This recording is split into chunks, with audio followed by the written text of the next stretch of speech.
حتى 3 ايام قبل الانتخابات معناتها ما كانش دور ثاني وبلي تبونا وجايز. اذا هذا المستوى هذا من الاستعراض القوه، هذا المستوى لا يبدو فقط في هذه المرحله المشرفه على الانتخابات. بدا من 2019، بدا من اللي القايد صالح ولا هو على راس الدوله وبدا يتحدى في الشعب الجزائري، وهذا عبد المجيد تبون يبين ويظهر انه استمراريه للقايد صالح، استمراريه لتلك المرحله، وان واختلف الاداء في بعض الامور، ولكن الجوهر بقي هو الاحتفالات لم تتوقف. نعم. يعني اذا تكلمنا عن انتخابات 48 ساعه هذه، ياسين كيرش مناضل في الحركه الديمقراطيه الاجتماعيه اودع الحبس، سفيان ربيعي اللي كان في الحبس وعاود خرج زادوا داوه الحبس، احمد سعدي من بسكره كيف طلعوه الحبس، هشام عقبه كان في الحبس خرج زاد عاودوا طلعوه الحبس. يعني حاليا رايت اكثر ما يقارب 300 معتقل لهم في السجون. معناتها ما خرجناش من 2019 من جا القايد صالح، ما زال ما خرجناش من هذا المناخ تاع الصدام. جميل، سأعود اليك سيد فتحي، سأعود اليك. ولكي تابعت ما كتبه الكثير من الصحفيين وايضا الناشطين، وهم يتساءلون يعني لماذا، يعني هذا ما وصفوه بالتغول، وصفوه بالتعسف، وصفوه ايضا بالاستهزاء، استهتار بالجزائريين. لماذا في نظرك؟ السلام عليكم استاذ سليم وعلى ضيفك الاستاذ فتحي غراس. الحقيقه لم يترك لنا كثير من النشطاء في الفضاء السبراني ما نقول، ولقد تقريبا اجمل فتحي غراس يعني في مداخلته حول الظاهره الجديده هذه. يعني النظام السياسي اصبح لا يحترم حتى قوانينه التي هو يعني يرتكب بعض التجاوزات هو في غنى عنها. اضافه الى مصطلح التغول، خلينا نستفهم هذا تربب على الجزائريين، هذا تأله على الجزائريين، يشرف على اداره حمله رئيسه.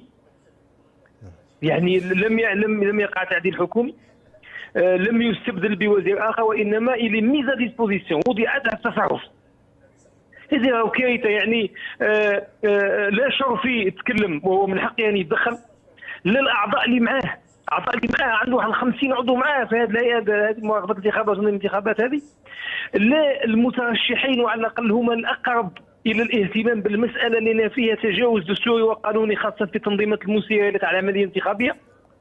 يعني السيد عبد العالي حساني او السيد اوشيش كان المفروض يديروا بيان، كان المفروض يدخلوا قالوا قال كيفاش، يعني كان غادي يتصلوا اصل الرئاسه كيفاش قدرنا نجوزوا على الحاجز الامني هذا، والحمد لله بعد تجاذب واخذ ورد قدرنا نجوزوا الحمد لله.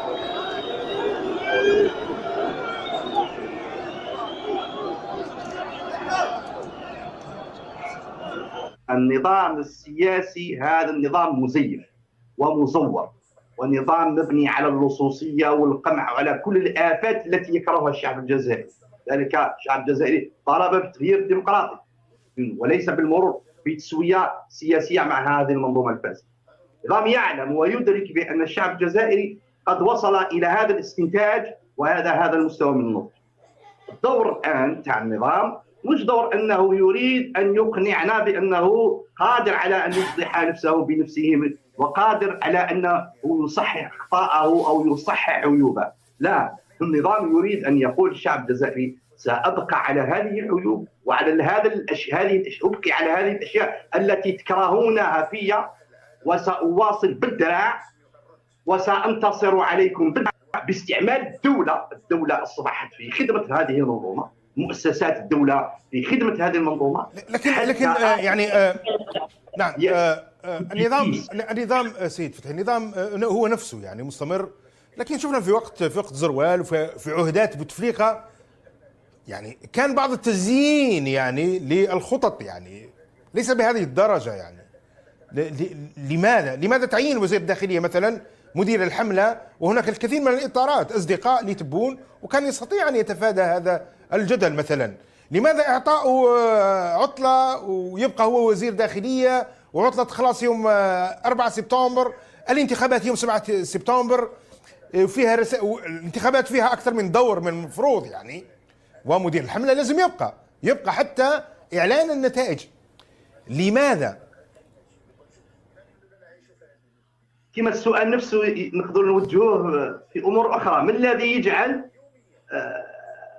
المشهد السياسي حاليا وشيء يختلف عما كان يحدث من قبل؟ وش الحاجة اللي تخلي الطغمة العسكرية ولا شنقريحة ولا يظهر بهذا المستوى هذا وكأنه شريك في الحكم مع عبد المجيد تبون؟ بكري كنا نهضر على الناس الجزائريين كاع كانوا يقولوا بلي هذا منظومه عسكريه ولا منظومه وين نواتها الصلبه ولا منظومه وين القرار السياسي الاستراتيجي او في يد المخابرات وفي يد العسكر. الجزائريين على بالهم، ولكن وش هذا التبرج اللي لحقنا له هذا المستوى من استعراض القوه؟ لحقنا له بعض الحارات وخاصه من قايد صالح، من المقبور قايد صالح ورواح، اصبحت يعني الرموز العسكره اصبحت تطغى على المشهد السياسي. وش الحاجه اللي خلى النظام يمر الى هذه المرحله؟ لاننا في مرحله الصدام، قلت في مرحله التيئيس. يجب ان يبدو النظام انه منتصر، ولكن منتصر بماذا؟ منتصر بالاشياء التي يكرهها الشعب، وكأن اذا طالبتم بالدوله المدنيه فساعسكرها وسانتصر عليكم بالعسكر، واذا طلبتم بالتغيير الديمقراطي وبالدوله تحترم لياقه الديمقراطيه، لياقه التعدديه السياسيه، سأمر الى مستوى وين نجيب وزير داخليه ويولي هو حاكم ومدير الحمله ونعطي له الكونجي ويبان باللي خلاص نبان باللي كاين تزوير باسكو نعطي له كونجي